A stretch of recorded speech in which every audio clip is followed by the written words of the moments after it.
Alright, hey guys, if you heard my last review, I got off to a little tangent about how Epcot really has changed in the last, what, like 20 years. Um, Actually, no, like 15 between 1986 and, my apologies, 2001. Epcot really changed. Was it for the better or for the worst? Now, the original Spaceship Earth. What do I give Spaceship Earth? An upgrade or a downgrade? Upgrade. Spaceship Earth from the Lawrence Dobkin. Sorry, my pronunciation's off. Lawrence Dobkin version? No, it was not Vic Perrin. It was kind of a little boring if you think about it. It wasn't. I mean, it was okay. It wasn't as good as it is now, or the Jeremy Irons version. I really don't think Dobkin did a good job. He sounded dull. He didn't have much enthusiasm. Walter Cronkite sounded okay. But then Jeremy Irons sounded really great. He made it interesting. And Judi Dench does a great job too. I would say Irons is the best narrator, followed by Dench, followed by Cronkite, and then Dobkin. But I think Spaceship Earth has gone nowhere but up. I guess the 2000 or the 94 and 2008 versions kind of are a little bit of a downgrade. But I still think Spaceship Earth is on an upward climb. I'm just afraid they might change it into a thrill ride. Project Gemini was something in 2002 that was proposed to change Spaceship Earth into a thrill ride, but with hatred from fans like myself, even though I was a wee lad that around then, hated it, and they weren't gonna stand it. So Disney realized that would not be a good idea. So they didn't take the mission space and test track route, which was for the better. Now, let's go to Horizons slash Mission Space.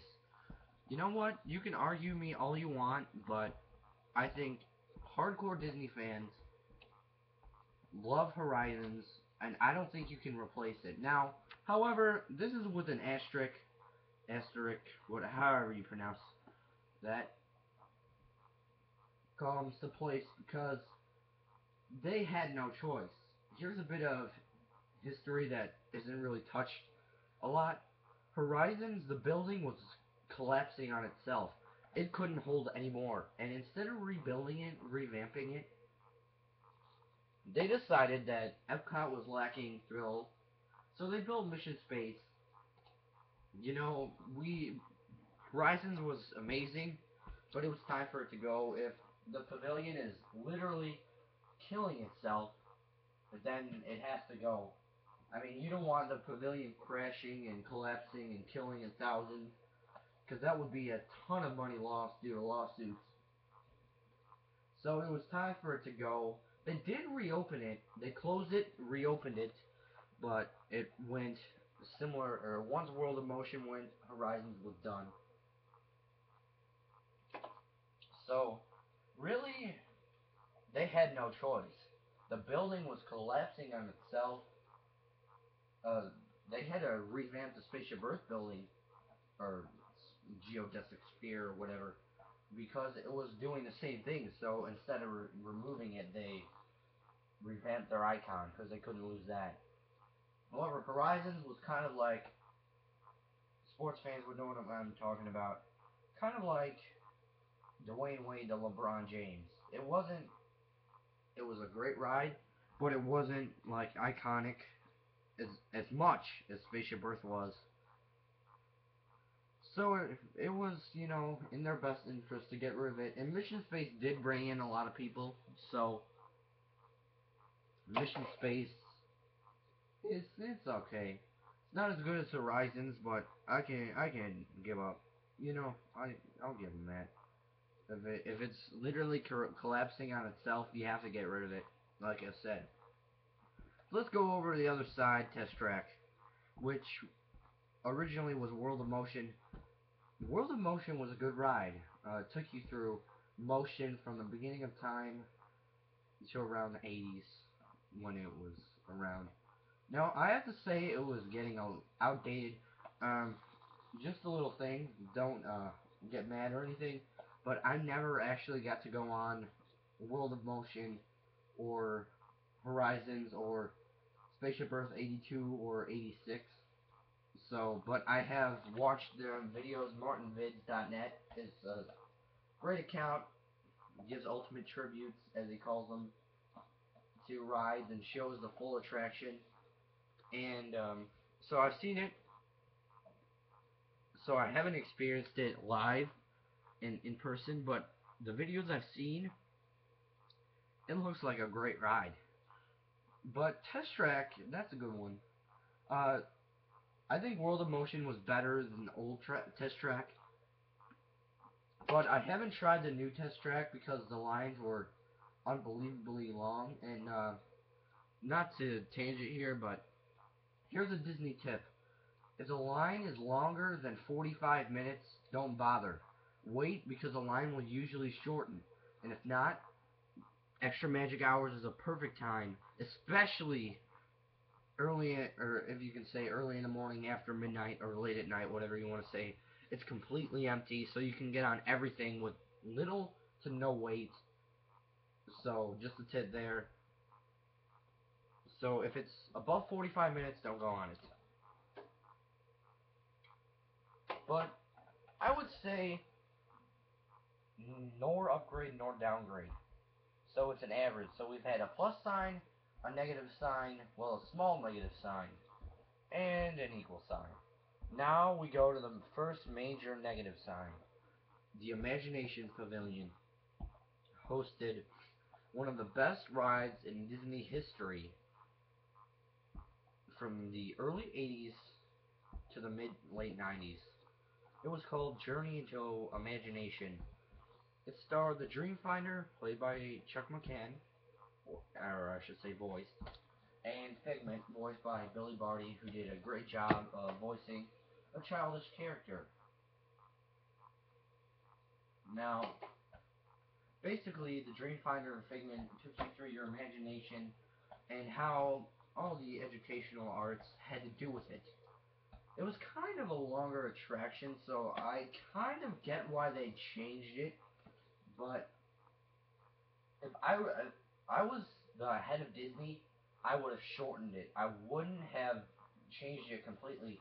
It changed into Journey into Your Imagination, which has to be top 5 worst Disney rides of all time. Then it changed into a top 10 worst Disney rides of all time. Into Imagination with Figment. Figment had a few cameos into Journey into Your Imagination without Figment, even though he was in there.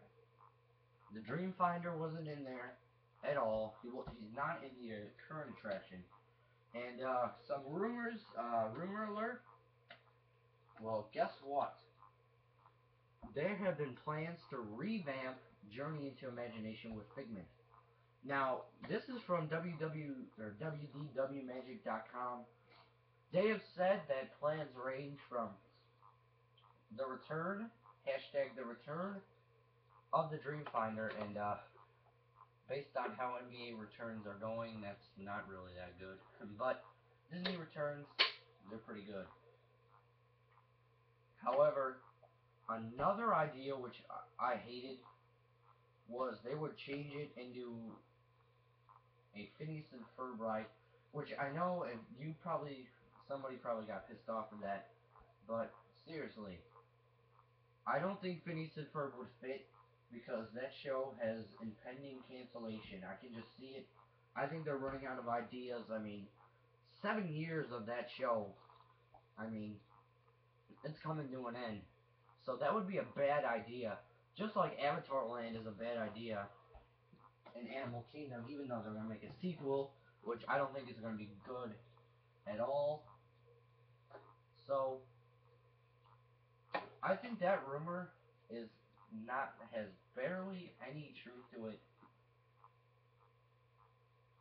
barely any. I don't think that would be in Disney's best interest.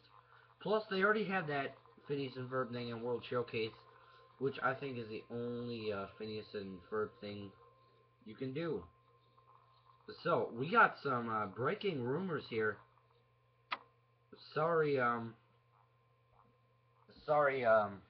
the interruption, but the latest rumor on www.magic.com, this was posted by member Ryan1 yesterday, January 2nd, that Disney's Frozen, the movie just released, may replace the Maelstrom. So that is breaking news.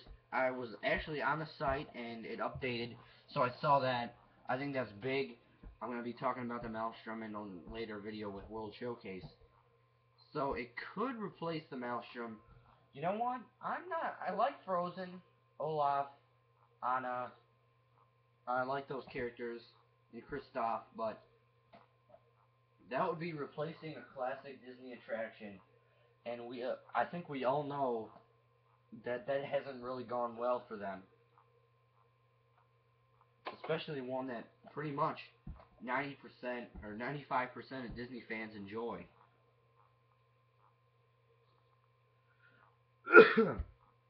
So, I don't know. I think, would that downgrade or upgrade Epcot? I know in terms of popularity and little children, it would upgrade it. Because the Maelstrom is kind of scary for young children. So that, I'm not sure. But I think we could see that possibly happen, as Frozen does indeed take place in Norway. So it just looks like we're going to have to wait on that. I don't think it's in their best interest, because remember Disney sequels? Oh yeah, that. Well, John Lasseter, the new CEO of Disney Animation, says no more sequels. And really, I don't think that's gonna work. I just don't think that's gonna work. I mean, it was a hit. A lot of people liked it, but I just have a feeling that the older classic, hardcore Disney fans aren't gonna like it. The people who love the Maelstrom, I've only been on the Maelstrom once. That was a long time ago. But if you really love the Maelstrom, I think you're not gonna like the Frozen ride. But for little kids, I think they will. So in Disney's best interest, it will get them take away some of the crowds from Test Track, Mission Space. I would say it would be an average. It would be just like World of Motion and Test Track. Although it does have the possibility for a major failure. But I don't know. So after that, I'm going to be talking about, in the last minute and a half here, the Wonders of Life Pavilion, which closed officially in '07, but it was just being used as a seasonal building. Sometimes it was open, but if you were there and it was open, you were extremely lucky. They closed it because it wasn't as popular as they hoped it would be. So it had Body Wars, Cranium Command, Kitchen Carabat. What was the other one? I think Goofy about health. But it was basically about health and, your body, keeping your body well. So I've actually only been in that pavilion, actually, never. I have never been in the Wonders of Life Pavilion. So I can't really tell you much about it, but it's totally a downgrade. I mean, the Wonders of Life, you could say it was below par or average or even above par, but compared to nothing, it's terrible. Oh yeah, Innoventions Communicore is basically the same thing, so I want to give that an average. So, thank you for watching this video. I'm sorry I got in that little Frozen Maelstrom thing, but, see you guys later, bye, and go Epcot.